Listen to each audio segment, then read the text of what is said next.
Valide, je sais pas si tu nous entends. Ah, est-ce que toi, tu m'entends bien? Est-ce que le son est propre? Ouais. Je parler un tout petit peu plus fort, Valide. Est-ce que c'est mieux comme ça? Je vais changer de casque. Attends. Non, c'est bon comme ça. Non, c'est bon? C'est bon? Ouais. Ok. Je vais introduire et je vais te laisser enchaîner, Inch'Allah. Comme Inch'Allah. ça, on démarre sans plus attendre. Donc, Bismillah, alhamdulillah, wa salatu wa salam ala rasulillah, wa ala ahlihi wa sahbihi, wa man tabi'ahu bi ihsanin ila yawmiddin. Donc, bienvenue à vous dans le cadre de ce webinaire qui se veut informationnel, efficaces et permettent justement de donner du contenu par rapport à justement la création de sociétés en Égypte, les enjeux autour de celle-ci, les conditions, et pouvoir justement donner un maximum d'éléments de réponse par rapport à ce sujet dont on a beaucoup parlé, dont beaucoup ont parlé. Donc on a voulu avoir le plus d'éléments possible en termes d'information, en termes de fiabilité de cette information et de cohérence et de résultats surtout que ce soit des choses qui soient possibles et atteignables. Alhamdulillah, ce qui est possible. Donc, on va faire une rapide présentation de mon crime par intermédiaire du frère Valdi. Et ensuite, je vais poursuivre sur la partie création de société. Et enfin, il y a Ashraf, notre avocat partenaire qui est présent avec nous, qui pourra répondre, Inch'Allah, ta'ala, à l'ensemble des questions qui seront posées. Donc, vous pouvez même commencer à les envoyer maintenant sur le chat afin qu'on puisse voilà, les traiter en fin de webinaire. Inch'Allah ta'ala. Barakallahu fikum. Valdi, je te donne la main. Assalamu alaikum wa rahmatullahi wa barakatuh. Merci à tous de vous être connectés. Et puis, assalamu alaikum à ceux qui vont découvrir le replay. L'idée, c'est d'introduire la genèse de Mukim. Je ne sais pas si tu peux avancer. Je n'ai pas la main. Donc, pour vous présenter justement Mukim, c'est par l'intermédiaire de la réunion de quatre frères, mais au final, c'est vraiment toute la collectivité, la communauté qui s'est mobilisée derrière Mukim. Et on a, dans un premier temps, recensé un bon nombre de, de, de problématiques, on va dire, que tout un chacun rencontrait. On a remarqué qu'il y avait à peu près les mêmes sujets qui revenaient en boucle, et donc Moukim est né de cette volonté justement de d'aider les frères et les familles à s'installer. Et puis finalement, en réunissant l'ensemble des informations sur le site, on s'est dit qu'il y avait peut-être une autre porte pour attaquer le sujet de la hijra de manière générale. Et donc, on a pensé à attaquer le sujet de la création de société qui, aujourd'hui, bi'idhnillah, peut être une solution pour beaucoup d'entre nous. Donc, on va passer rapidement sur les slides, mais c'était juste pour vous montrer que derrière Moukim, voilà, il y a quatre cofondateurs, moi-même, Abdullah, Morad et Ismaël. Et l'idée, c'est justement de vous montrer qu'il y a accès à des frères qui sont là en toute humilité et qui sont à votre disposition. Est-ce que Abdallah, tu veux revenir sur aussi la genèse de Moukim et justement ces valeurs qu'on a partagées et qu'on a rassemblées dans ce projet? Yes. Non. Barakallahu fik, Valdi. Donc, effectivement, on va reprendre, hein. Donc, c'est l'introduction qu'on garde parce qu'il est toujours bien de savoir qui est qui et qui fait quoi et se dire qu'en réalité, on fait partie d'une communauté de muhajirun, d'expatriés ici en Égypte et que cette communauté-là, ces expatriés, ils ont du pouvoir, entre guillemets, ils ont la capacité de s'assembler et de se rassembler, d'impacter là où ils sont et surtout pouvoir faire bénéficier de leur expérience de leur expertise et également de leurs inspirations et de leur ambition au pays qui nous a accueillis dans le cadre de cette expatriation. Et l'idée pour nous essentiellement, voilà, c'était de rassembler autour de la thématique de l'entrepreneuriat, comme a dit Valdi tout à l'heure. Et par rapport au premier webinaire, voilà, on a fait des petites choses, donc l'académie qu'on va relancer, Inch'Allah, après Ramadan, et aussi bah, d'avoir un groupe d'entraide entre nous et un site d'information où on trouve les informations pratiques pour faciliter l'installation en Égypte. Donc sans plus attendre, on va attaquer le sujet du point du webinaire du jour et on finira par les questions-réponses. On reverra, Inch'Allah, M. Valdi, pour traiter vos questions. Donc comme j'ai dit, n'hésitez pas à commencer tout de suite à poser vos questions afin qu'on puisse déjà s'organiser en termes de traduction et qu'on puisse voilà, aller à l'essentiel par rapport à ça. Alors, du coup, la création de société. On va commencer par ce qui est simple. On va commencer par ce qui est simple et puis ensuite on ira un peu plus loin en termes de complexité. Donc, par rapport à ce qui est simple, on a notamment la micro-entreprise. C'est ce que tout le monde connaît en France, hein. Donc, ça permet d'avoir un statut juridique et d'avoir, entre guillemets, un prolongement de votre personne physique avec une personne morale, si jamais si j'utilise des termes un peu juridiques.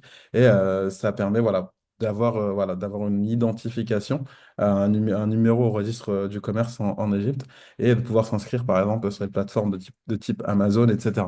Donc, c'est intéressant. Ça permet d'ouvrir un compte bancaire également professionnel et vous vous inscrivez sur les plateformes et vous pouvez faire du e-commerce, etc. Vous pouvez faire des factures et vous pouvez tout simplement avoir une activité ici qui serait reconnue et avoir des sources de revenus ici, on va dire proprement.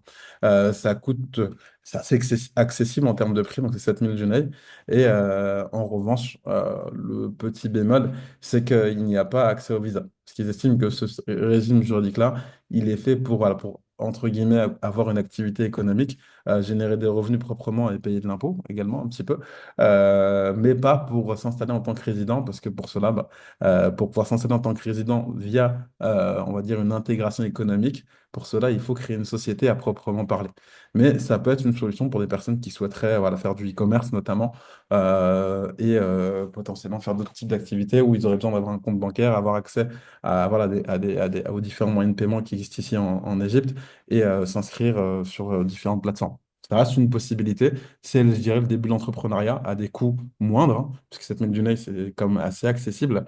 Et derrière, ça vous permet voilà, d'avoir une existence officielle et de pouvoir justifier notamment des revenus et surtout avoir voilà, un enregistrement sur un registre officiel et pouvoir facturer notamment à l'étranger et pouvoir derrière voilà, avoir ce début d'activité.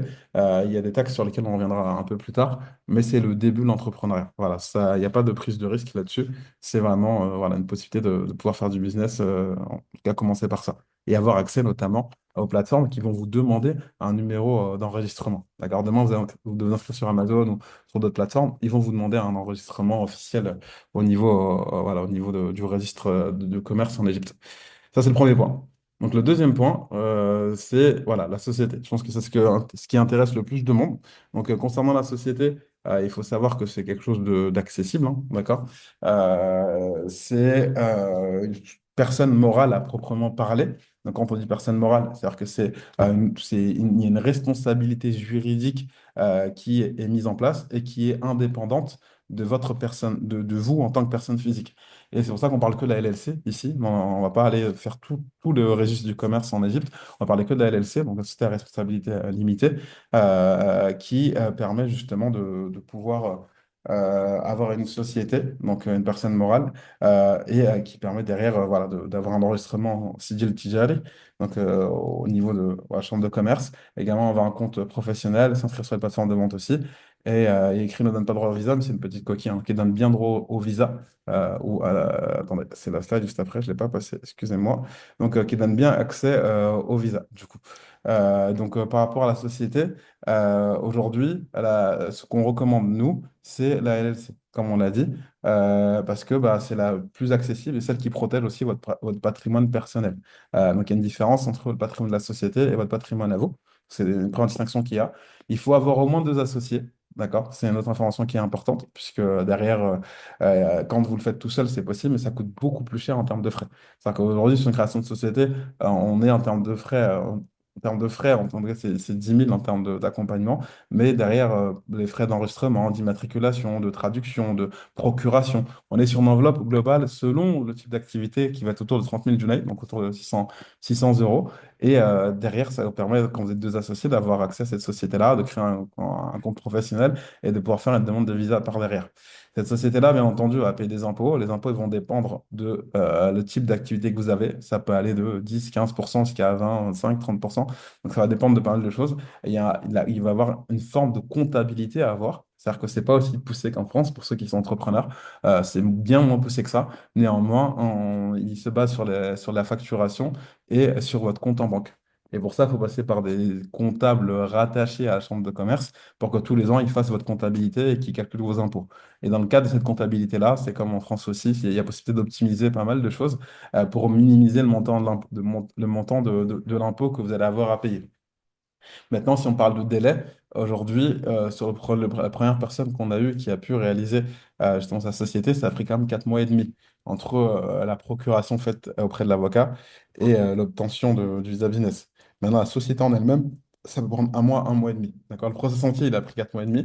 Maintenant, sur la société en elle-même, c'est entre 30 et 60 jours. Et il y a une loi qui est passée il y a un mois, enfin un peu moins, peut-être 3 semaines, qui permettrait, et là j'utilise le conditionnel, qui permettrait d'avoir un enregistrement de société sous 48 heures. On a testé, ça prend plus que 48 heures pour l'instant, mais voilà, il y a des choses qui évoluent. Donc ça, c'est la partie classique, hein. Et une autre chose extrêmement importante, pour ouvrir une société, il faut un visa, d'accord? Et on ne parle pas du Tashirato Dukhul, on parle d'un visa, c'est-à-dire que ce soit un visa touriste, un visa azharit, un visa d'études, il faut un visa. Si vous n'avez pas de visa, vous ne pourrez pas ouvrir de société. Que nous, on a en tout cas jusqu'à présent. Donc ceux qui n'ont pas de visa, il faudra patienter encore un peu. Et ceux qui ont un visa, il faut se précipiter parce que si on dit 4 mois et demi, ça veut dire que si votre visa il expire dans 2 ou 3 mois, sachez que pendant que vous êtes dans le process, il n'y a pas de garantie. D'accord? C'est-à-dire que la cité, il n'y a pas de problématique en général à la créer. En revanche, derrière, par rapport à la demande de visa, il y a un process que je vais expliquer tout de suite.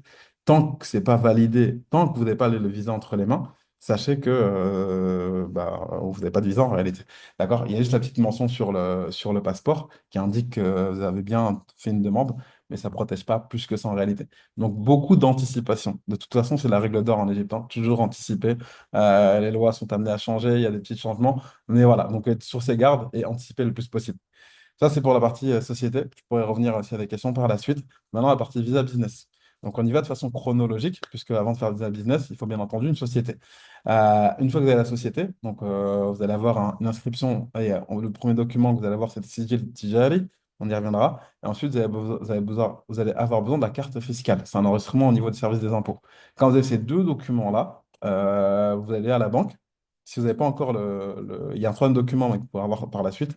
Vous allez à la banque, n'importe quelle banque, hein. Nous on conseille les banques bah, en réalité qui sont les plus digitalisées et les plus internationalisées en Égypte, hein. Donc ça peut être Banque Misr, une National Bank of Egypt ou d'autres types de banques qui ont une présence internationale et de process fluide et surtout une interface qui permet d'avoir des comptes en devises, etc. Donc vous aurez le compte bancaire professionnel et tous ces documents-là, vous y allez, ils vous diront jamais, jamais non. Ils vont vous proposer d'ouvrir un compte bancaire également en personnel en même temps, une pierre deux coups. Et comme ça, voilà, vous allez pouvoir aussi faire un peu voilà, de vous verser des sous depuis la société et ça, il n'y aura pas de problématique particulière. Et au moins, vous êtes tous dans la même banque à ce niveau-là. Une fois que vous aurez le compte en banque, vous allez reprendre tous les documents. Une fois que vous avez fourni tous les documents, c'est là que ça devient important. Il y a le capital social qu'il faudra déposer à la banque. Donc, si on reprend le chemin dans l'ordre, quand vous allez créer la société, vous allez définir un montant de capital social. D'accord? Vous allez définir le nom, vous allez définir le nom, le montant du capital social, les associés, l'activité que vous allez choisir. Et le montant de capital social que vous allez définir, vous n'allez jamais le verser, ou alors plutôt vous allez le verser uniquement, en tout cas l'obligation de verser ce capital social à la banque deviendra effective, l'obligation elle devient effective uniquement au moment où vous allez vouloir demander le visa business. Donc si jamais vous ne faites pas de visa, si jamais vous n'avez pas de visa, si jamais vous ne faites pas de demande de visa business, dans le cadre de la gestion de votre société, vous n'avez pas besoin de déposer de capital social. D'accord? Vous n'avez pas l'obligation de le déposer. Néanmoins, quand vous allez renouveler, quand même, il faut que la société elle est tournée. Ça, on y reviendra. D'accord? Donc, quand vous allez déposer le capital social, et on recommande de mettre au moins 50 000 Junei par personne, par associé, donc ça ferait 100 000 en tout, donc à peu près 2 000 euros. Ça, c'est le minimum du minimum du minimum qu'on recommande. D'accord? Parce que sinon, c'est pas crédible. De faire une société et d'avoir un capital social qui est moindre, c'est pas crédible au niveau des autorités. Donc voilà, il faut faire preuve de bonne foi, entre guillemets, et de bonne compréhension des enjeux par rapport à la réalité de la politique économique qu'on a en Égypte. Ensuite, une fois que vous avez cette attestation, vous avez déposé le capital social et que vous avez que vous avez obtenu justement l'attestation. Une fois, normalement, c'est instantané, hein, sous 24 heures, ils vous font l'attestation. Et sous 24 heures, et en général, sous 24-48 heures, vous pouvez récupérer le capital social. D'accord? Ce n'est pas un problème. Une fois que vous avez ce document-là, là, en général, avec l'avocat, hein, bien entendu, toutes ces démarches-là, en général, on les fait avec un avocat, hein, vous savez très bien la réalité du terrain. Vous faites votre pré-demande de visa, qui va coûter 4 000 en réalité. Donc ça, on reviendra pour les frais avec des petits tutos qu'on vous enverra. Comme ça, vous avez bien les frais partout. Et là, ce qu'on met ici, c'est que les frais d'accompagnement. Ensuite, il y a des frais qui sont incompressibles, qui sont destinés aux autorités égyptiennes. Donc, la dépôt de demande de visa, à la pré-demande, vous la faites, ça coûte 4 000 et sous 2 semaines, en général, c'est accepté. Et ils vous disent, venez faire votre demande officielle de visa, entre guillemets. Entre-temps, ce qui va se passer, c'est qu'entre la pré-demande et la demande officielle, il y a ce qu'on appelle, voilà, au niveau de la sécurité intérieure, il y a une petite coquille encore, et il va falloir voilà, que vous ayez une autorisation officielle. Donc, sur quoi il se base, ça, on ne le sait pas. Il regarde votre passeport, votre historique, etc., ce qui a pu se passer. Ça prend un peu de temps, hein, je vais être honnête, ça peut prendre 2, 3 semaines, un mois. Un mois et demi, bon, voilà, ça dépend de plusieurs facteurs qu'on ne maîtrise absolument pas. Et si jamais c'est accepté, alhamdoulilah, là, c'est fini. Tous les voyants sont au vert. Vous allez faire votre demande officielle et c'est la même chose que quand vous faites votre demande de visa de touriste, etc. Sauf que ce n'est pas au même endroit. Là, entre guillemets, on a passé une étape, entre guillemets, on a monté d'un étage et là, vous êtes au bureau des investissements et là, vous êtes considéré comme un investisseur en Égypte. D'accord? Vous êtes considéré comme un investisseur en Égypte et du coup, vous n'êtes pas dans les procédures avec, voilà, ça veut dire que, avec le commun des mortels, entre guillemets, et les personnes qui viennent pour des études ou pour le tourisme, entre guillemets, vous êtes un investisseur. Donc, en fait, votre demande officielle, c'est pareil, c'est une preuve de change de 150 dollars, etc. Et vous faites votre demande avec les photocopies. C'est le process classique, il n'y a rien de nouveau. Et là, vous avez votre visa, et dessus, il y a écrit Mustathmir, du coup. Et vous êtes investisseur dans le pays, et vous allez avoir une demande, toute première demande, c'est 1 an. D'accord? Vous aurez 1 an, Inch'Allah, au niveau de la demande. Et au niveau du renouvellement, à ce moment-là, vous allez pouvoir prétendre à 3 ou 5 ans. D'accord? 3 ou 5 ans, bien entendu, ils vont faire une demande de vérification d'état des comptes de la société et de l'activité. Donc, ça veut dire que si vous faites en fait, si vous faites ce process-là, vous vous fatiguez pour faire ça et que vous avez un visa d'1 an, et pendant 1 an, la société elle dort, ça ne sert à rien. D'accord? Ça ne sert strictement à rien. D'accord? Parce que ce sera refusé après, et après, vous allez griller une carte. Donc, si vous le faites, il faut quand même prendre conscience que pendant l'année, vous avez 1 an pour faire tourner la société. Donc, peu importe comment vous le faites, etc., les montants, voilà, pour l'instant, on n'a pas une information voilà, exacte sur le montant qu'il faut, mais voilà, il faut vraiment dépasser le capital social que vous avez déposé et que ce soit des flux un peu voilà, continus. Pas une fois avant de renouveler le visa, je fais un virement de 2 000 euros et puis voilà, non. Il faut qu'il y ait de la continuité dedans et que vous puissiez, et que vous puissiez justement justifier qu'il y ait une activité effective. Tous ceux qui ont une activité de commerce, c'est pas complexe en général, parce que si on est restaurateur, etc., bah, s'il n'y a pas d'activité sur place, forcément, bah, la boîte ne tourne pas. Maintenant, ceux qui sont des activités de service dans le digital, etc., pensez à facturer 1 fois par mois, 1 fois tous les 2 mois. On en reviendra un peu dans le détail ce qui est possible de faire, mais voilà, il faut que la société, elle ait vraiment une activité. Et on parle on parle dans la réalité du pays. Donc, c'est-à-dire que dans la réalité du pays, aujourd'hui, une société qui va tourner, qui va faire ne serait-ce que 500 000 euros par mois, c'est très très bien déjà. D'accord? On parle de 50 000 du nez, 110 000 à l'année, on est sur du 700 000, on est sur du 1 million. C'est quand même des sommes importantes par rapport à la devise locale. Donc, il va falloir prendre en considération ça. Derrière, ça vous permet d'assurer voilà, une tranquillité. Et quand vous renouvelez ces business-là, si renouvelé sur 3 ans ou 5 ans, bah, voilà, ça permet d'avoir beaucoup plus de tranquillité et de sérénité. Alhamdulillah avec ça. C'est vrai que j'ai eu une question, on va lire après, mais il n'y a pas de garantie ici, hein.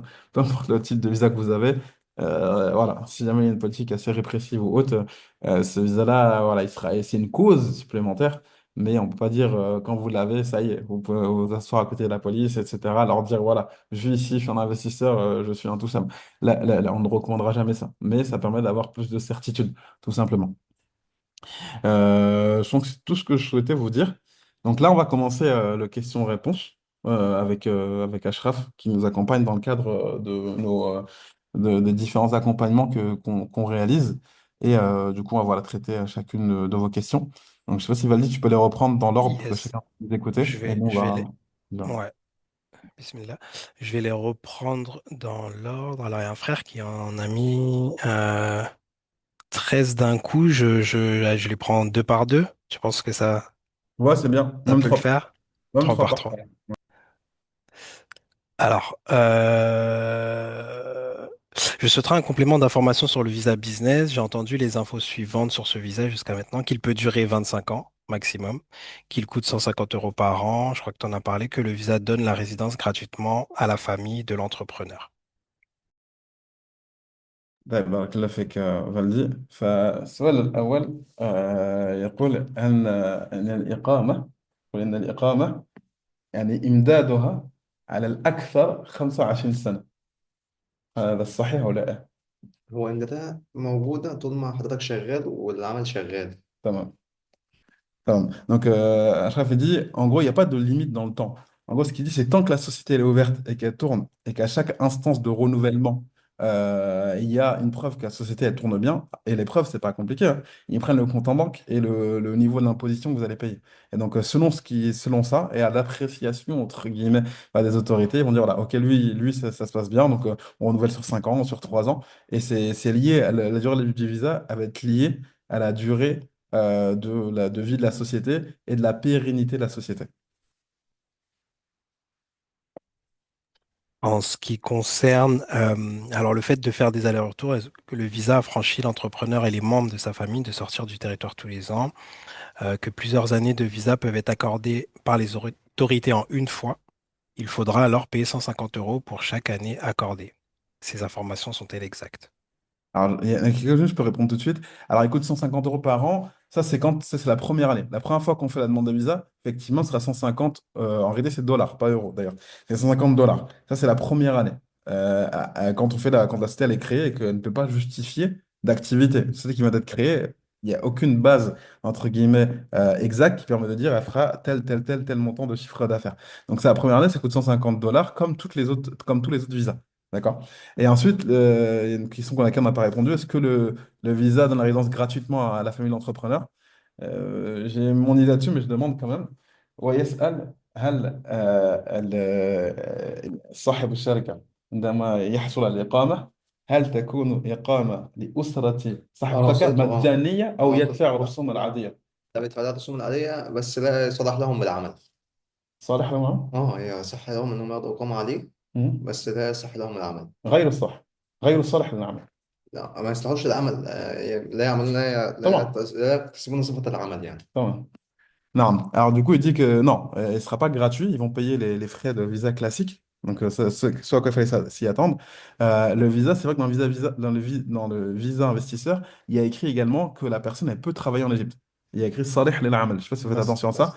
Alors que la famille, bien entendu, elle n'aura pas cette étiquette-là sur son visa. ويقدم ما يثبت الزواج طبعا. Donc, bien entendu, pour la famille de l'entrepreneur qui obtient le visa business, lui, bien entendu, doit justifier le lien de parenté, donc soit acte de mariage ou la filiation, etc. Mais ils auront voilà, un visa en tant que, on va dire, famille d'un investisseur, mais ils n'auront pas le droit de travailler avec ce visa-là et il faudra payer les frais de visa associés à toute demande de visa. Ensuite, effectivement, donc le visa, ça je repose la question. هل المستثمر يستطيع أن يسافر ويخرج السفر بدون أكيد أن طبعا. يجدد أكيد طبعا. بدون مع استئذان الإقامة. أو أي شيء؟ مع الإقامة. Tamam. Donc, effectivement, la personne qui a un visa business, c'est comme le visa scolaire en réalité. Ils peuvent sortir du territoire, enfin, ils peuvent rester sur le territoire ou sortir du territoire quand ils veulent. Il n'y a pas il y a pas d'obligation de sortir pour revenir, pour renouveler, etc. Et ensuite, par rapport au prix, qui vous donne 3 années ou 5 années de renouvellement, en fait, c'est pas 150 dollars multiplié par le nombre d'années. C'est pas comme ça que ça fonctionne. C'est-à-dire qu'en gros, quand vous allez à la Rabassia ou peu importe où vous avez la fiche à remplir. Et si vous regardez, quand vous allez payer à Banque Misr, ce qu'on vous donne, il y a toujours des prix par typologie d'Iqama. Donc là, c'est pareil. Il y a un forfait par type d'Iqama. Donc si c'est 3 ans, entre guillemets, ce sera plus que les 150 dollars mais les frais se situent entre 6 000 et 10 000 Junaï tout au plus. D'accord? Donc ça va dépendre du forfait en question, mais ce ne sera pas un multiple de 150 dollars parce que c'est un visa de 5 ans, du coup c'est 5 fois 150 qui est le prix le forfaitaire du renouvellement d'un an de base. D'accord? C'est pas lié à ça, c'est pas un coefficient de multiplication par rapport à ça. C'est des prix forfaitaires qui sont revus et réactualisés à une fréquence machin là en Égypte. Donc voilà, c'est forfaitaire. C'est pas lié au nombre d'années en particulier. Ok. Est-ce que du coup, bah, je rajoute un peu une question, mais est-ce que du coup, si on inclut un membre de la famille dans les statuts, est-ce que ça peut être une solution? Et pour revenir sur les questions du frère, donc ce business est-il compatible avec tout type de secteur d'activité, notamment prof en ligne? Faut-il être plusieurs ben voilà, dans l'entreprise, c'est-à-dire au moins deux associés ou un Égyptien et un étranger, faut-il être forcément des employés? Et y a-t-il un Ouais. chiffre d'affaires minimum à réaliser? Si oui, lequel? Ouais, bon, on va faire deux questions par deux questions. Quand elles sont longues comme ça, on va faire deux questions par deux questions, Inch'Allah. Donc, du coup, effectivement, mettre l'épouse, enfin, l'époux ou l'épouse dans les statuts, c'est possible. Et il aura le statut d'associé. Tout simplement, il aura un visa au même titre que le visa qu'obtient enfin, l'époux. Parce qu'en réalité, quand ils font ça, en fait, par l'État, ce ne sont pas époux-épouse quand ils vont donner tous leurs éléments. Ce sera plutôt associé à associé. Donc, c'est possible de mettre sa famille entre guillemets, dans les statuts. Et puis derrière, alors un visa business, donc Moustasmir, du coup, comme au même titre que celui qui a fait la demande. Donc il n'y a pas de problématique particulière par rapport à ça. Et c'est peut-être même mieux si jamais elle est vraiment amenée à exercer l'activité. Ceux qui ont un business physique, à ce moment-là, c'est mieux d'être associé avec la personne qui va être présente sur le mahal. Parce que soit elle est salariée, soit elle est associée. Mais normalement, si elle n'a aucun lien juridique avec la société, et qu'elle travaille, elle n'a rien à faire là, normalement. La loi, en réalité, on la connaît. On va pas faire semblant, mais voilà. Donc, si jamais, en plus de ça, il y a une activité physique pour l'époux ou l'épouse, bah, autant la mettre dans les statuts, c'est peut-être plus pertinent aussi, plutôt que de faire une sponsorisation. À la question, est-ce que c'est compatible à tout secteur d'activité? Je demande. الأخ يسأل هل يعني هذه تأشيرة البزنس يعني إقامة بزنس، هل هذا يصلح لأي مجال أو في يعني بعض المجالات يعني ممتنعة لا لا يستطيع أن لا لا، يحصل. في مجالات محددة في القانون الذي يسمح له بذلك. في مم. مجالات محددة في يعني. قائمة يعني. اه، في مجالات محددة وفي مجالات تانية بيحتاج اللي هو بياخد إقامة بس يدفع مبلغ أقصى. مم. يعني في مجالات غير خارج القانون 72 لازم يتم دفع 35 ألف دولار. ده مم. لو المجال مش مطابق مم. لهذا القانون. تمام. غير مثلا المجال 72 بيتم دفع أقل شيء يدفع 50 ألف جنيه مصري إيداعا في البنك. مم. إنما أي مجال تاني مخالف لهذا القانون مم. بيتم دفع 35 ألف دولار في مم. البنك. تمام. Alors, du coup, ici, il y a un petit peu plus de détails. Avec la fake Ashraf. Donc, ici, il dit, voilà, il dit, en fait, il y a une liste, en fait, il y a une liste d'emplois disponibles, une liste d'activités plutôt disponibles. Quand c'est dans cette liste d'activités, à ce moment-là, il n'y a aucun sujet, d'accord, qui est assez vaste, mais et du coup, il faut être dans cette liste-là. Donc, pour des cas particuliers, il faudra, voilà, demander. سؤال فقط الذي يعني يكون معلم عن بعد يقوم بالتعليم عن بعد هذا يدخل ولا لا يدخل؟ التعليم عن بعد بالنسبة للشركة وكده، اه. هو عن أساس مجال اتصالات تكنولوجيا المعلومات، نعم. المجال ده بيسمح إنه ياخد إقامة بس لازم يتم تقديم فواتير وأشياء مثل ذلك برضه. طبعا دي تجديد يعني. التجديد طبعا يعني. Non. Ouais. Donc, il dit, oui, effectivement, professeur en ligne, ça rentre dans tout ce qui est lié aux technologies, entre guillemets. Donc, il faudra un peu jouer un peu sur l'activité qui va être mise en avant sur la société. Donc, ça rentre, a priori, dans la catégorie tout ce qui est nouvelles technologies, etc. Ça, ils sont friands de cela. Donc, il y a une liste, en fait, qui est définie par la loi et la réglementation qui dit, voilà, toutes les personnes, tous les étrangers qui vont faire ces activités-là, on leur autorise à avoir cette activité-là. Et du coup, si on les autorise à avoir cette activité-là, ils peuvent monter leur société et avoir un visa, etc. En revanche, comme on l'a dit, une fois que vous avez le visa d'un an, quand il faudra renouveler, on insiste sur le fait qu'il faudra bien avoir justifié de l'activité. Et justifier de l'activité, ça demande des factures, d'accord, et des preuves de paiement de ces factures-là sur le compte bancaire. Je crois que c'était tout pour cette question-là. Et est-ce qu'il faut être plusieurs dans l'entreprise, au moins des associés égyptiens ou étrangers? Et pardon, il y a une chose qu'il a précisé, c'est que si jamais vous souhaitez faire une activité qui n'est pas permise par la loi de commerce, entre guillemets, dans la liste des activités qui sont permises par on va dire le département économique en Égypte, vous pouvez faire cette activité-là euh, à raison d'un paiement de 35 000 dollars pour pouvoir exercer cette activité-là. هذا السنوي أنا 35,000 دولار لا سنوي لا، ده ومرة بيتم، واحدة؟ لا لا، مرة واحدة في البداية. Attends, c'est une fois quand vous démarrez l'activité, 35 000 dollars. Donc si jamais c'est une activité vraiment يكون lucrative, إيداع في etc. البنك، يكون إيداع في البنك لكن وتأتي بشهادة لتقديمها إليه. تمام لكن يعني بعد ذلك يستلم هذا المبلغ. يستلم، وعاوزين آه. عاوزين شيء يثبت أنه له 35 ألف دولار في تمام. البنك. Très bien. Du coup, ici, barakallahu fik. Ce qu'ils disent, c'est qu'en gros, il faudra prouver un capital social de 35 000 dollars. شهادة. D'accord, justement. Et après, vous pouvez récupérer cette somme-là par la suite. Mais voilà, c'est juste pour montrer que la société est assez solide, entre guillemets, pour être dans des activités qui ne sont pas dans la liste d'activités qui ont été permises par le département économique ici en Égypte. Faut-il plusieurs dans l'entreprise, au moins deux associés, ou un Égyptien ou un étranger? Je pose la question. الأخ يسأل هل يكون واجبا أن يكون على الأقل يعني مشاركين في الشركة وهل يستلزم وجود مصريين في الشركة؟ لا يستلزم مصريين في الشركة. لا مم. يستلزم. تمام. اسمع، لو هو بس كل شريكين بالنسبة لشركة مسؤولية محدودة لازم يكون شريكين. ممكن يكون شركة شخص واحد، بس الأفضل دايما يكون شركة شخصين. مم. أفضل بكثير. بالنسبة للمصارف. اه بيبقى أفضل يعني بكثير يعني. مم. وبالنسبة لمجال الشركة نفسه مسؤولية محدودة بتدي مميزات أكثر. Hmm. Très bien. Alors du coup, effectivement, ici, il n'y a pas besoin d'avoir un Égyptien dans la société. Ce n'est pas obligatoire du tout. Et donc, du coup, un étranger peut avoir une société sans être associé avec un Égyptien, pour l'instant. Et ensuite, est-ce qu'il faut deux associés? Ce n'est pas une obligation. Ce n'est pas une obligation. Néanmoins, ce qu'il dit et ce qu'il recommande, et là, on est dans de la recommandation, hein, on n'est pas dans, voilà, on ne dit pas ce que dit la loi, c'est de la recommandation par rapport à son retour d'expérience et son expertise. Et il dit, il faut être au moins deux, c'est préférable, ça coûte moins cher dans les différentes formalités. Ça prouve que voilà, il y a deux personnes, donc potentiellement, ça dilue entre guillemets le risque, puisqu'il y a deux personnes qui peuvent faire face aux difficultés. Et lui recommande d'être au moins deux personnes. Et est-ce qu'il faut forcément des employés? C'est une très bonne question. هل يجب أن يكون موظفين في الشركة؟ موظفين ده حسب المجال نفسه. بس فيما بعد لا يشترط يعني لا يشترط موظفين كثيرا يعني. هو طبعا ياخذ إقامة شخصين. لا مم. يشترط موظفين كثيرا، بس يثبت إن في عمل مم. بعد ذلك بعد السنة في مم. تجديد مم. الإقامة نفسها. مم. طيب بارك الله فيك. يعني نعم. عمال مثلا اتنين تلاتة موجودين في المكان نفسه، المكان يعمل.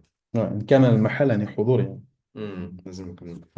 Donc il dit ici que par rapport à la société, il ne faut pas nécessairement des employés, d'accord? Le plus important, c'est de prouver qu'il y a bien de l'activité au moment où vous allez renouveler le visa au bout d'un an. C'est ça la chose la plus importante.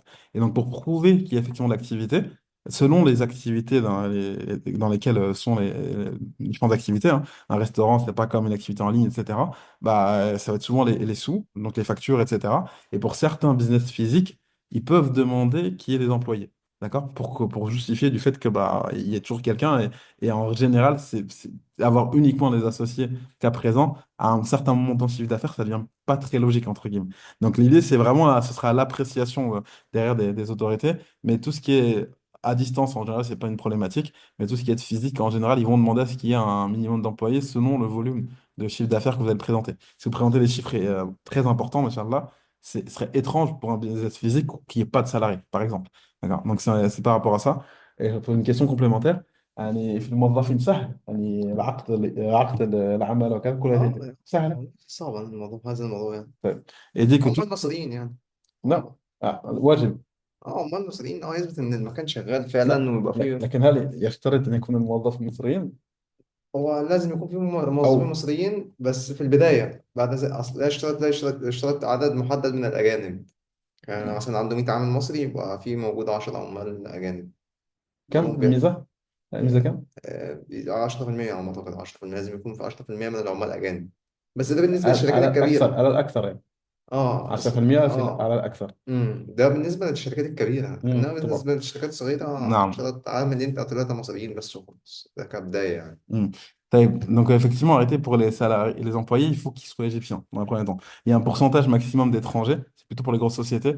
Il faut qu'il y ait tout au plus 10% d'étrangers et en plus, il faut justifier pourquoi on prend des étrangers et pas des Égyptiens. Maintenant, faire la procédure via le contrat de travail pour quelqu'un et le process, pardon, que quelqu'un obtienne le visa via un contrat de travail. Je connais un frère qui l'a fait avec une société internationale et il a fait 1 an et demi sans visa. Donc je ne sais pas si des petites activités comme ça, c'est une bonne chose de dire à quelqu'un, je vais t'employer pour que tu aies les visas. C'est mieux de faire directement via l'entrepreneuriat. Et pour les salariés, il faut qu'ils soient égyptiens dans un premier temps, en tout cas. Et derrière, après, si jamais certains volumes de chiffre d'affaires qui sont réalisés, vous pourrez entrer dans la conditionnalité de pouvoir prendre des étrangers qui ne devront pas représenter plus de 10% de la masse salariale. Chiffre d'affaires minimum à réaliser, je pose la question. هل في يعني عدد معين يعني للعمال يعني. لا، يعني ليس هناك عدد معين لكن للعمال. كيف يتصور يعني بالنسبة لي الأخ مثلا يريد أن يجدد الشركة، يعرف أنه فتح شركة مثلا مطعم، كم هو المال المعدل الإنتاج يفعل على الأقل حتى يعني يحصل على تجديد لا، الشركة؟ يمكن أقل شيء مثلا 3 عمال موجودين في المكان. لا تكلم عن العملاء، تكلم عن المال.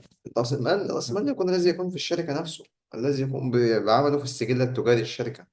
أعرف، لكن بعد عندما بدأ الشغل امم يعني كم يعني هو المبلغ يعني هم الكافي؟ ينظرون في تجديد الإقامة إلى المكان الذي يعمل فعلا ويوجد فيه عمال أم لا. ده أهم شيء، إن كانوا مثلا، وتقديم الفواتير إليهم من المحاسب القانوني. لكن كم؟ هل في كم؟ مبلغ أدنى مبلغ؟ لا لا، ليس لهم دعوة بالمبلغ، هم لهم دعوة بتقديم الفواتير نفسها التي تقدم من المحاسب والعمال بس. لكن مثلا الأخ الذي عنده مثلا شغل في يعني أونلاين مم. يقدم مثلا هذه في طول السنة مثلا إنتاجه لازم يمكن 40,000 يكفي؟ يكفي طبعا. هو معازين بس فواتير بس، إن يثبت إنه شغال بس فقط لا غير. ما في أدنى شيء؟ لا لا، ليس أدنى حتى في شيء. التجديد 3 سنوات و5 سنوات؟ لا لا، ليس هناك أدنى شيء. هو يقوم بتظبيط أهم شيء، المحاسب القانوني هو الذي يقوم بتظبيط هذا الأمر. ويدفع يعني يدفع الضريبة على ما لا كسب. لا، الضرائب دي شيء والإقامة شيء آخر. ليس دي مرتبطة لكن بدي. لا يطلبون يعني تصديق دفع الضريبة حتى لا يعني لا، هم تجديد هذه مؤسسة. الإقامة دي مؤسسة، دي مؤسسة. تمام. تمام. ليس دي مختلطة بدي. Ça marche. Alors du coup, au niveau du chiffre d'affaires, et là maintenant on parle de petite structure. Ce qu'il dit, c'est que voilà, il n'y a pas de chiffre d'affaires minimum الضرائب، écrit. إن الضرائب شيء ودي شيء، دي حاجة مختصة ودي حاجة مختصة. Tamam, Chabé. Donc, du coup, ce qu'il dit, c'est qu'au niveau du chiffre d'affaires à réaliser, il n'y a pas de minimum. Il n'y a pas de, voilà, il faut faire au moins 50 000, 40 000, 100 000. Il faut juste justifier qu'il y a qu'il y a de la facturation et qu'il y a des sous qui rentrent dans le compte en banque.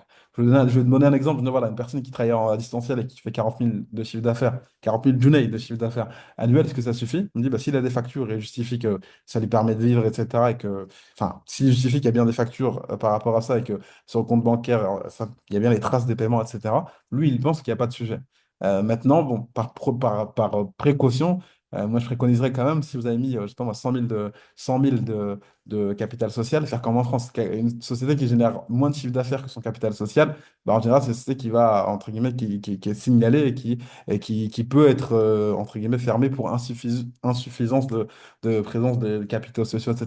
Enfin, du capital social. Donc moi, je recommanderais quand même de faire tourner la société au minimum du capital social qui a été mis dans la société, donc au minimum à 100 000 Junais, idéalement, pour éviter les mauvaises surprises. Non, vas-y. Question par question, je pense, c'est mieux maintenant. Elles sont longues, les questions, je trouve. Alors, y a-t-il des taxes annuelles à payer en plus des frais de renouvellement de visa? L'entreprise doit-elle produire annuellement une déclaration fiscale? Et si oui, est-ce simple ou est-ce compliqué au point qu'il soit préférable de faire appel à un comptable? Alors, est-ce qu'il y a des taxes annuelles à payer en plus des frais de renouvellement de visa? Oui. Il y a l'impôt sur les sociétés, tout simplement. Impôt sur les sociétés qu'il faut payer. Et cet impôt sur les sociétés, il se fait, comme en France en réalité, il se fait sur le résultat, pas sur le chiffre d'affaires. D'accord? Donc, c'est-à-dire que à la fin de l'année, vous avez un chiffre d'affaires, vous avez également des taxes, enfin, vous avez également, pardon, des charges. Quand vous faites le chiffre d'affaires moins les charges, ça vous donne votre résultat, qu'on appelle le profit, d'accord, ou le BE. Et sur ce profit-là, il y a une taxe à payer. Et le montant de la taxe à payer, il dépend du type d'activité. Ça peut être 10, 15, 20, 30, 25%. Le maximum, je demande à Ashraf tout de suite. Mais voilà, c'est lié au typologie d'activité. الضريبة على أكثر الشركة كم؟ الضريبة. بين كم وكم؟ الضريبة السنوية. لا، القانون القديم كان يطبق على صافي الربح، يعني قمت نعم نعم نعم بينته. تمام. مم. لكن كم المبلغ؟ الميزة كم؟ لا، في المئة كم في في الميزة المئة؟ كان في دلوقتي حاليا القانون الجديد نصف في المئة، نصف ولا 1%. نصف. نصف ولا 1%، يعني لا يحسب إليك. احنا كنا قبل ذلك 22.5%. نعم. بس صافي الربح بعد ما نقوم بحذف الإيجار مم. والمصاريف مم. كلها. 22.5 على صافي الربح. إنما هذا الأيام يحاسبك على نصف في المئة من المبيعات جميعا، ليس له شيء بالإيجار أو الكلام هذا. كم؟ نصف في المئة، نصف في المئة، يعني مثل ذلك. Petite seconde, je sais pas avoir le montant exact. En gros, il dit il y a une nouvelle loi qui est passée. où il y a possibilité de payer payer l'impôt directement sur le chiffre d'affaires. C'est une sorte de prélèvement libératoire pour ceux qui sont entrepreneurs en يعني France. مثلا 40,000. Et voilà. Donc, non, il dit que ça peut être لا 0,5% sur مثلا le chiffre d'affaires. نصف في المئة. Mm. Donc, il y a les possibilités de payer 0,5% sur le chiffre d'affaires. C'est un prélèvement libératoire. Ou alors, c'est un paiement sur barème sur le ribh as-safi. Donc, on va dire le profit. Ça, voilà, on aura des éléments un peu plus probants quand on aura les éléments, un peu plus de détails. Mais voilà, c'est soit c'est un prélèvement libérateur sur le chiffre d'affaires, soit c'est un barème de taxation selon l'activité par rapport au profit réalisé. Est-ce qu'il y a une déclaration fiscale à produire annuellement? Oui. Et c'est un comptable qui le fait. Parce qu'en fait, la personne qui doit le faire, elle doit être enregistrée au registre de commerce pour attester que votre déclaration, elle est vraie. Donc, c'est-à-dire qu'on est obligé de passer un espèce de comptable, ce qui s'appelle Muhasib Qanouni. D'accord? C'est pas comme en France, hein, ils sont reliés directement, on va dire, au registre de commerce. Et c'est eux qui prennent vos relevés de compte et vos factures et voilà, qui déclare le montant que vous devez payer en termes d'imposition. Et bien entendu, il y a possibilité voilà, d'optimiser comme ça se fait également en France. Quand ça se fait également en France. L'obtention de ce visa business et son renouvellement est-il possible sans avoir recours au mensonge? Alors, ça, c'est une très bonne question. Euh, tout dépend de ce que veut dire le mensonge. C'est-à-dire qu'aujourd'hui, si jamais vous avez une activité et que je pense que les activités physiques, je pense que c'est assez simple parce que c'est du commerce, c'est du négoce. Donc, un restaurant ou des vêtements, etc. Bon, ça achète, ça vend, c'est simple. Maintenant, on va voir les plus d'activités où les personnes qui sont voilà, dans le digital et qui vont avoir, voilà, faire des sites web ou qui vont faire de l'enseignement en ligne, etc. Eux, c'est vrai qu'effectivement, il faut faire des factures, il faut recevoir des paiements. Maintenant, ce qu'on vous demande, c'est voilà, c'est une entreprise qui va facturer des prestations à d'autres entreprises ou à des particuliers. Donc maintenant, si jamais voilà, dans le cadre de votre activité, ça colle, c'est tant mieux. Maintenant, si jamais vous êtes dans une activité où finalement, bah, en fait, ce visa-là, vous le faites uniquement pour avoir un visa et qu'en réalité, vous n'avez aucun lien avec l'activité entrepreneuriale parce que, alhamdoulilah, ça va, voilà, vous avez d'autres choses, etc. Donc, vous n'êtes pas du tout lié à ça. Maintenant, vous êtes pris entre deux parce que vous dites, voilà, j'ai une société. Si je veux renouveler, je dois quand même avoir à faire tourner la société. Est-ce que, voilà. Et donc, du coup, quand on a des configurations comme ça, en réalité, bon, soit vous créez de la valeur économiquement, ou vous dites, voilà, il faut que j'essaie d'arriver à vendre à des personnes qui me connaissent pas. Vous pouvez tourner autour de voilà, de la problématique sans avoir à entrer dans le mensonge.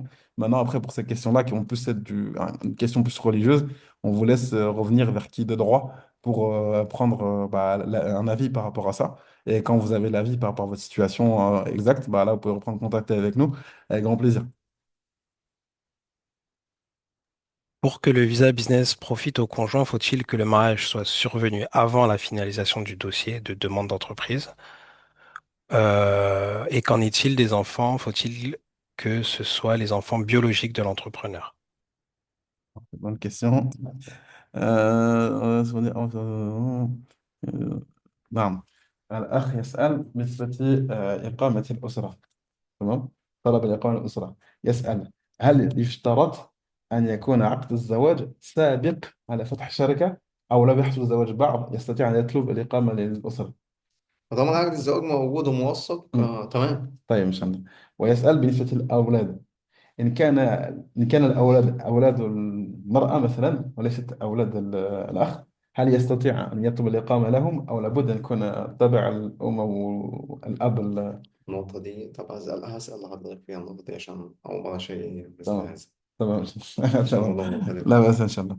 Donc il dit en gros pour l'acte de mariage c'est simple, hein. Tant que l'acte de mariage il est authentifié, certifié, il n'y a pas de sujet. Que le mariage soit survenu avant la création de société ou après ou pendant, ça il n'y a pas de sujet par rapport à ça. Concernant les enfants non biologiques entre guillemets, quand on dit des enfants, il faut que voilà.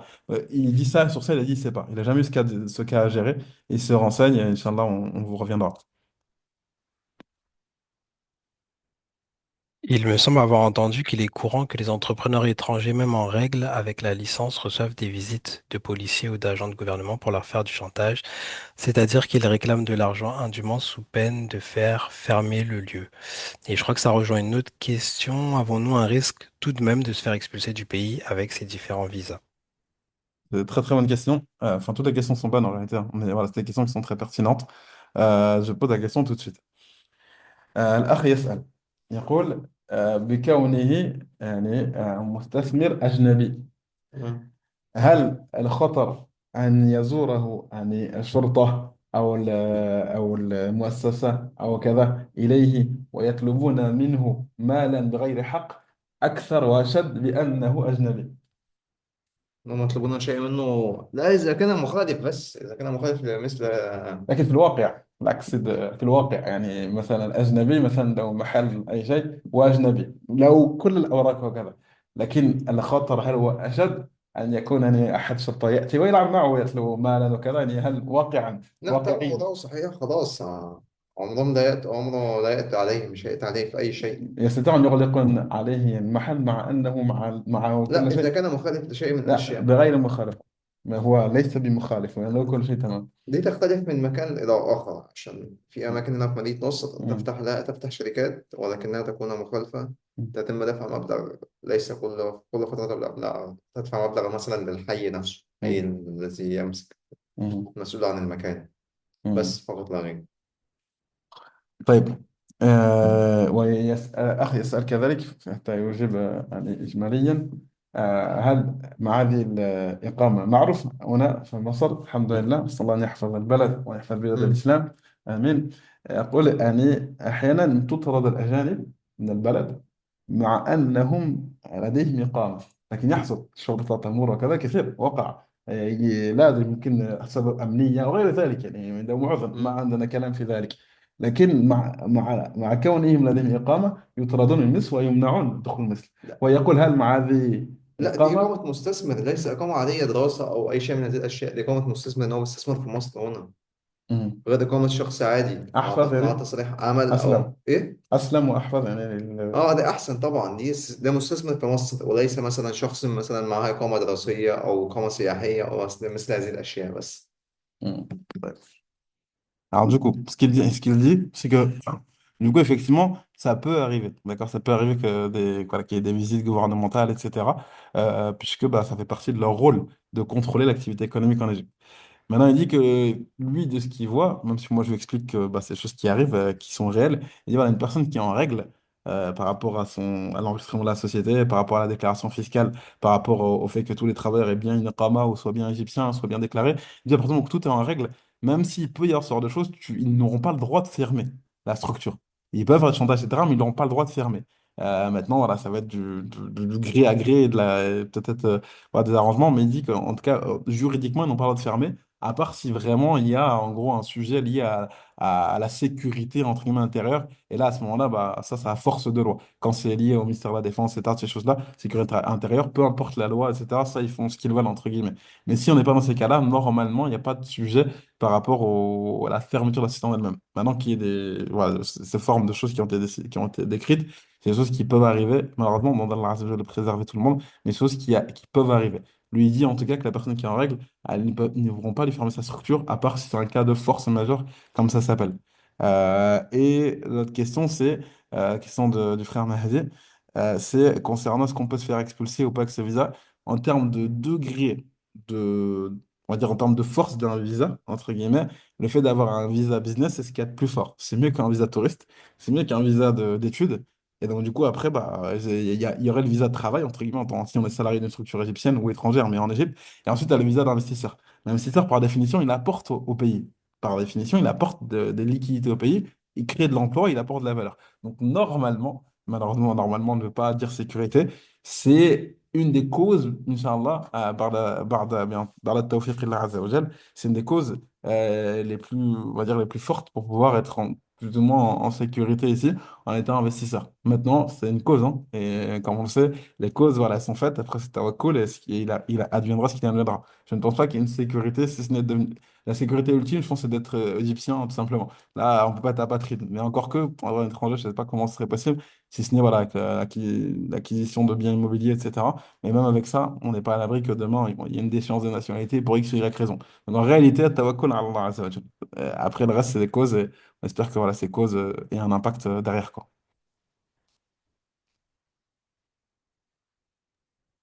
Alors,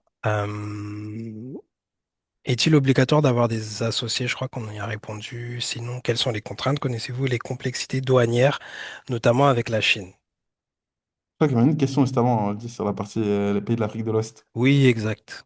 Non, Est-ce que ce visa est-il accessible pour les pays de l'Afrique de l'Ouest? أخي يسأل هل أحد جنسيته من أفريقية يعني السنغال أو غربية كذا هل يجوز له أن الحصول على هذا النوع من الإقامات؟ أكيد طبعا طالما جاي يستثمر هو بيتعمل له استعلام أمني وطني الأول مم. الذي يقدم في بداية تقديم على الإقامة ده مم. أول شيء. مم. لو تم الموافقة عليه بيشتغل في مصر وكل شيء مم. جاهز ما يعني. في شروط جنسية من لا، السنغال هو أهم غربية شيء كذا. أهم شيء الاستعلام الأمني الذي يكون بعمله في أول مرة. ده آه. أهم شيء. قبل التقديم يعني فتح شركة. لا، الاستعلام الأمني ليس أعلم بهذا الشيء لأن هذا لا هذا دخل. في الخطوة الفتح أو قبل الفتح. لا، دي خطوة من احنا بنقدم استلام أمني واحنا بنفتح شركة بنقدم استلام ليه أمني تمام وطني تمام تمام للشخص. تمام. Donc cette question-là, en gros, il dit que par rapport à l'origine des personnes, il dit qu'il n'y a pas il y a pas de, comment dire, il y a pas de contrainte par rapport à ça. La seule contrainte qu'il y a, c'est qu'il faut que, dans le cadre de la création de société, il y a une vérification qui est faite au niveau des services on va dire, de sécurité intérieure. Et si jamais le département économique il obtient cette autorisation-là, à ce moment-là, la personne, elle peut ouvrir une société, peu importe l'origine. Ce qui fait foi, entre guillemets, c'est le fait qu'il y ait bien une autorisation préalable dans le cadre du processus de création de société, que la sécurité, entre guillemets, les services de sécurité intérieure acceptent la personne en tant qu'investisseur en Égypte. Et pour les compléter douanières نعم أخي يسأل بشكل الجمارك يعني مثلا الذي يفتح شركة يريد أن يتعامل أو يتاجر مع الصين هذه البلدان هل في شيء معين من لا، دي بنقدم له بعد الشركة أو بعد الإقامة نقدم له على على استيراد وتصدير إن هو يستورد ويصدر برا مصر. مهم. دي تقدم له في التصدير الاستيراد والتصدير بعد ذلك. دي لو أنشطة تصنيع أنشطة تجارة أو أي أنشطة من هذه الأشياء يعني. لكن هل في لازم يكون له دورة بيروح بيدربوه هنا في مصر مهم. على التصدير في دورة تدريبية له هنا. مهم. طيب. Donc, et sur ça, en réalité, il dit que voilà, il y a pas de, au moment d'ouverture, il n'y a aucune complexité. Maintenant, après, il faudra respecter on va dire, la politique douanière qu'il y a en Égypte et du coup se renseigner là-dessus. Alors, il n'y a pas d'éléments, entre guillemets, de taux, etc. Mais en gros, la société, elle devra faire comme les autres sociétés en Égypte par rapport aux restrictions qu'il peut y avoir, les douanes qu'il peut y avoir, etc. Par exemple, personne qui veut peut-être acheter des téléphones étrangers, etc. Il y a peut-être des, voilà, il y a des réalités douanières qu'il faudra respecter. Mais à ce moment-là, ce sera du cas par cas et regarder en termes de spécificité. Lui, en gros, il est plutôt généraliste. Maintenant, pour des cas spécifiques, bah, forcément, il faut qu'il se renseigne en amont pour donner des éléments un peu plus probants.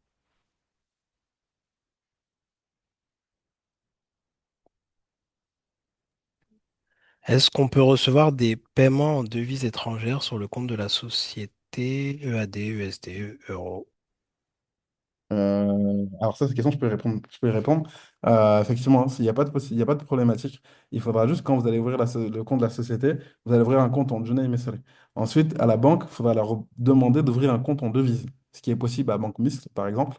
Al Baraka Bank aussi, c'est possible. Enfin, les grosses banques, il n'y aura aucune problématique. Ils vont leur demander un compte en devise. En revanche, pour ouvrir ces comptes en devise-là, certaines banques vont vous demander une preuve comme quoi vous travaillez avec des sociétés qui proviennent de pays qui ont ces monnaies-là. C'est en termes en termes voilà, de monnaie. Donc, si vous voulez du dollar, il faut justifier qu'il y a des pays dont la monnaie principale dont la devise est le dollar, et que vous pouvez justifier que vous avez une activité économique avec elle. Ils vont vous demander certainement des factures, des contrats. Une fois que vous justifiez de ça, vous pouvez recevoir les paiements en devise du coup sur votre compte bancaire ici en Égypte, mais vous allez avoir un compte en devise. Donc un compte de base en Djenné c'est la base. Et ensuite, pour ouvrir des comptes en devise, selon les justifications que vous pourrez apporter par rapport à vos relations économiques avec des pays dont la monnaie sont ces devises-là. Alors, le frère avocat dit qu'il y a les frais de visa à payer également pour sa famille, femme seulement, ou même les enfants mineurs, même moins de 16 ans. Aussi, a-t-il une idée du montant des frais pour le visa pour sa famille? C'est la même chose. C'est-à-dire que le montant que va payer l'entrepreneur au niveau au niveau des frais, ce serait les mêmes frais. C'est-à-dire que si c'est pour un visa d'un an, ce serait les frais du visa d'un an. Si c'est l'entrepreneur a un visa de 3 ans, bah, à ce moment-là, ce serait les frais du visa de 3 ans pour sa famille également. Parce qu'en réalité, la famille, elle suit l'entrepreneur. Je demande juste une vérification pour un point particulier. C'est qu'un entrepreneur, quand il fait sa demande, il fait une pré-demande pour pouvoir avoir accès au visa. Alors que pour la famille, je ne pense pas, mais je demande confirmation. أخي يسأل بالنسبة طلب إقامة للأسرة. تمام. تمام. هل عليها أن تطلب التقديم أولا ثم عندما يقبل لا لا، لا. هو بنقدم له هو فقط. أيوة، تمام. ليس للأسرة. إذا تم الموافقة عليه نأخذه يوم التصوير، نأخذ أوراق الزواج مم. وتذهب معه وتدفع $150 مثل. لكن هل تقديم له بس أو يكون له لا لا، وكذلك تقديم للأسرة؟ له في الأول في أول هو شيء. فقط. فقط هو. تمام. كان يوجد سؤال أو آخر. وعندما مثلا الأخ يحصل مثلا بعد التجديد يحصل على الإقامة 3 سنوات، هل عندما يطلب لأسرته يكون كذلك الإقامة تابعة له 3 سنوات أو يكون لا، أقل؟ تبع له. دائما تابعة له تبع له، على كل حال. بس غير مصرح بالعمل. لا طبعا هذا واضح. بس. D'accord. Donc ici, du coup, là, il y aura bien entendu les frais de visa à payer, d'accord? Que ce soit les frais de visa classiques sur une année ou les frais de visa si c'est des visas de 3 ans, de 5 ans. Et il y aura ces frais-là à payer uniquement. Et il n'y aura pas de pré-demande à faire. La pré-demande, elle concerne l'entrepreneur lui-même uniquement. Donc pour sa famille, il faudra payer. Et même pour les enfants mineurs, c'est comme le visa d'Irassi, peu importe l'âge de l'enfant, à partir du moment où il y a un service de visa qui est sollicité, il faut payer. Et c'est le même montant pour tout le monde. C'est-à-dire que voilà, il faudra payer ces montants-là, peu importe l'âge de l'enfant. Maintenant, l'enfant qui est en bas âge, en réalité, bon, c'est toujours mieux d'avoir un visa, mais il n'y a pas d'obligation à ce qu'ils aient un visa, à part s'il y a des considérations par rapport à l'inscription au niveau des écoles internationales ou autres. Mais sinon, à la kulli hal, ce sont les mêmes frais. Ce sont les mêmes frais pour tout le monde. Donc, en réalité, la famille suit leurs représentants dans le cadre de la sponsorisation. Alors, c'est la dernière question. N'hésitez pas si vous en avez d'autres. Du coup, maintenant, si on a le visa business et qu'on doit payer les frais pour les membres de notre famille, est-ce que pour les pays d'Afrique de l'Ouest, est-ce que pour les pays de l'Afrique de l'Ouest connaîtraient des difficultés par rapport au renouvellement du visa, car j'ai entendu que c'était compliqué pour les gens de l'Afrique de l'Ouest. طيب. on va payer les frais pour le monde. تمام. alors الأخ يسأل الإخوة الذين جنسيتهم من أفريقية تمام. بعد فتح شركة وحصول على الإقامة أول سنة، هل عند التجديد يعني يجدون صعوبة بالنسبة للأسرة؟ يجب صعوبة بالنسبة للأسرة يعني. بالنسبة لهم من أفريقيا، يعني هل في الصعوبة بالنسبة؟ ده أهم شيء أصلا، التقديم أول مرة ده أهم شيء. صح؟ مم. تمام. إذا تم الموافقة عليها أمنيا من الأمن، كده هو مقبل إنه يجدد إقامة. تمام. فيعني إلا لو في بلدان مثلا تحكم الحكومة مثلا نمنع الإقامة من هذا البلد وكذا أشياء كذا ما أو. هو بنقدم له أول شيء يعني تقديم الأوراق للشركة، بنقدم طلب اسمه طلب استعلام أمني. مهم. طلب استعلام أمني ده بنقدمه للشركة في حين إن هو طلب إقامة. بنقدم طلب الإقامة، بيعملوا عنه استعلام لو هذا الراجل موافق إن هو يبقى مستثمر في مصر وغير مضر بالأمن يأخذ الإقامة. إذا تمام. كان مضر بالأمن يتم رفضه. لكن الاستلام الأمني هذا لكل التسجيل لا، ليس يطلب جزء، هو بتقدم مرة واحدة في مرة البداية واحدة. بس.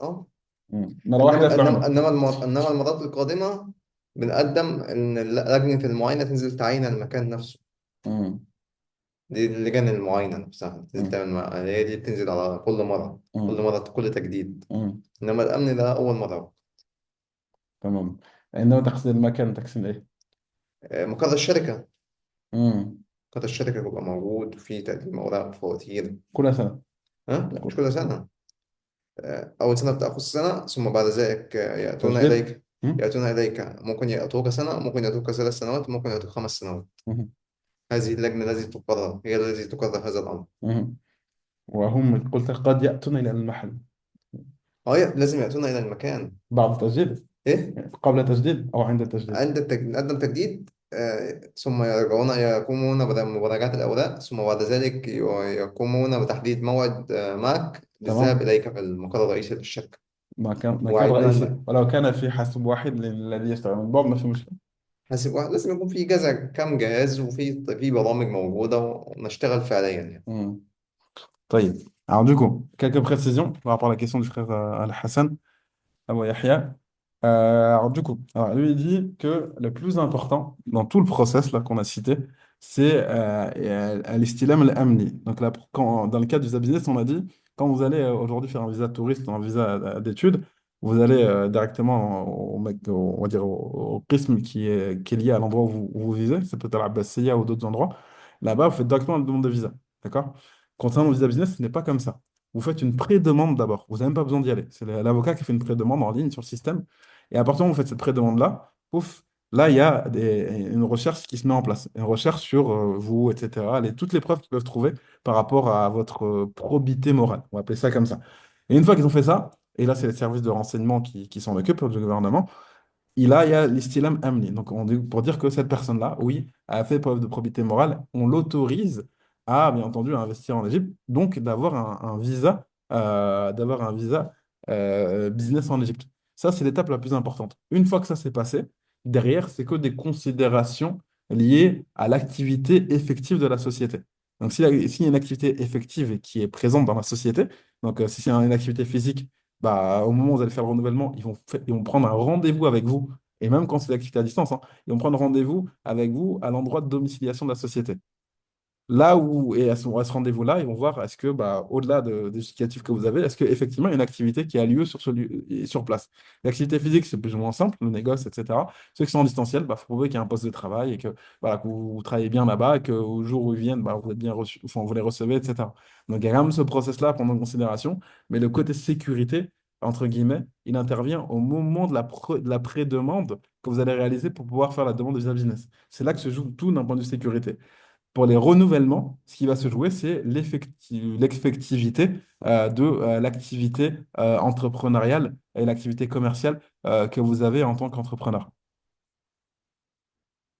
Euh, tout-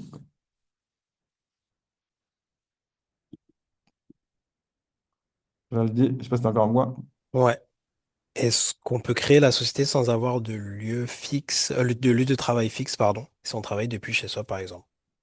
En fait, en réalité, vous pouvez travailler d'où vous voulez, en réalité. Néanmoins, quand vous allez créer la société, euh, quand vous allez créer la société, vous allez forcément domicilier la société. Vous allez forcément domicilier la société quelque part. Et cette domiciliation-là, en général, soit ça va se faire chez un domiciliataire. Souvent, bah, l'avocat, par exemple, il a une société de domiciliation. Et à ce moment-là, vous allez créer la société là-bas. Donc, dans votre registre de commerce, Sijil Tijari, la société sera créée à cet endroit-là, cette domiciliation-là. Donc, du coup, ça, c'est juste pour dire que la société, elle est créée là-bas pour l'activité entre guillemets distancielle. Après, vous faites ce que vous voulez. Néanmoins, quand vous allez faire votre demande de renouvellement du visa, à ce moment-là, vous allez avoir un rendez-vous à cet endroit-là. Parce que c'est là-bas que c'était censé être enregistré. Et en général, ce qu'il me dit aussi, c'est que il faut éviter de le mettre, bien entendu, cet endroit-là à Madinat Nasr. Il faut éviter. Parce qu'eux, ils veulent faire, ils ont une politique d'attractivité du territoire. Et pour justement, entre guillemets, insuffler voilà, une activité économique, stimuler plutôt, j'ai dit insuffler, stimuler de l'activité économique dans les villes où il y a eu de l'investissement. Donc le Nouveau Caire, la capitale économique, Cité Octobre, je crois le 10 de Ramadan, dans ces endroits-là. Donc quand vous allez domicilier la société, bien entendu, il faut privilégier ces endroits-là pour faciliter au niveau des procédures. Maintenant, ceux qui vont avoir une activité à Madinat Nasr, ce qu'on va conseiller, là c'est les petites astuces, mais voilà, il faut essayer d'avoir la réalité du terrain, on va conseiller d'avoir le siège social dans ces endroits-là et de créer une filiale à Madinat Nasr, de sorte à ce que toutes les formalités elles soient faites avec les autorités des villes nouvelles, entre guillemets. D'accord? Alors que Madinat Nasr aujourd'hui, c'est comme c'est connu, voilà, c'est l'endroit des études, c'est l'Égypte ancienne, entre guillemets, qu'ils essayent voilà, de tirer la population vers d'autres endroits pour désengorger, etc. Donc faire quelque chose à Madinat Nasr en ayant le siège social à Madinat Nasr, c'est déconseillé.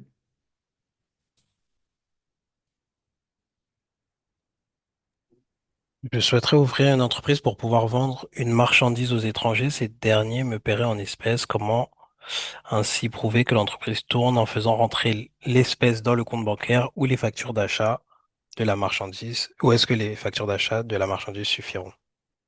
Ouais, ce sera la dernière question, hein. Comme vous savez, voilà, et le Maghreb Naam. qui va arriver très prochainement et potentiellement dans un mois à venir. Donc, on va faire la dernière question. On est navré, il y aura la rediffusion. Alors, du coup, je pose la question.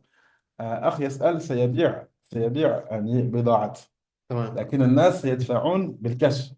تمام. كيف يثبتوا أن الشركة يعني لها يقوم يعني بتصميم إيصالات دفع ده إليهم هل يجب باسم إيضاع، الشركة. طيب هل يجب إيضاع المال في الحساب البنكي أو لا؟ لا، يتم إيداعه في حساب البنك، عاوز يعمل واجب يتم. ولا لا؟ لا مش شرط، ممكن يقدم في إيصالات نفسها، إيصالات تمام. يعمل إيصالات باسم الشركة ويتم دفع إليهم تمام. Pardon. بس. Alors, il dit en gros que ici, dans ce cas-là, il n'y a pas l'obligation de faire entrer les sous dans le compte bancaire. L'obligation, c'est d'avoir des factures au nom de la société qui prouvent qu'il a bien reçu de l'argent par rapport à son activité économique et les factures d'achat qu'il a pour prouver qu'il a aussi pu transformer s'il y a de la transformation, etc. Et ils vont se baser là-dessus pour calculer l'impôt. Mais ils lui demanderont à ce moment-là, comme c'est une typologie de paiement en espèces, il pourra le déclarer avec le muhasib al-qanouni. Il se suffira, cela sera suffisant, Inch'Allah.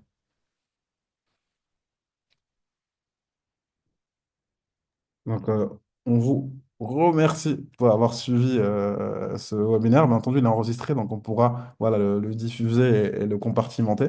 Il y a beaucoup de questions, hein. Je pense que c'est un sujet qui est intéressant et qui est important, qui est peut-être pas ouvert à tout le monde, mais au moins ça donne une perspective, Inch'Allah, au plus grand nombre. Donc, on vous remercie pour votre attention et on souhaite pouvoir voilà, donner de l'information qualitative. Et toutes les personnes, bien entendu, qui sont intéressées, vous avez le site internet, hein, tout simple, hein, moukrim.com. Et vous pouvez prendre contact avec nous, soit sur le WhatsApp, soit en remplissant le formulaire, ça arrive par mail chez nous. Et ensuite, on traite demande par demande. Barakallahu fikum. On vous remercie pour le suivi, pour l'attention. Subhanaka Allahumma wa bihamdik. Ashhadu an la ilaha illa anta astaghfiruka wa atubu ilayk. On remercie Ashraf également pour sa présence et tous les éléments qu'il nous a donnés. Et Valdi également pour son intermédiation et justement son rôle, machallah, dans tout le process. Et on vous souhaite à tous un excellent mois de Ramadan. Et on vous dit à très prochainement. Inch'Allah ta'ala. Barakallahu fikum. Salam alaikum wa rahmatullahi wa barakatuh.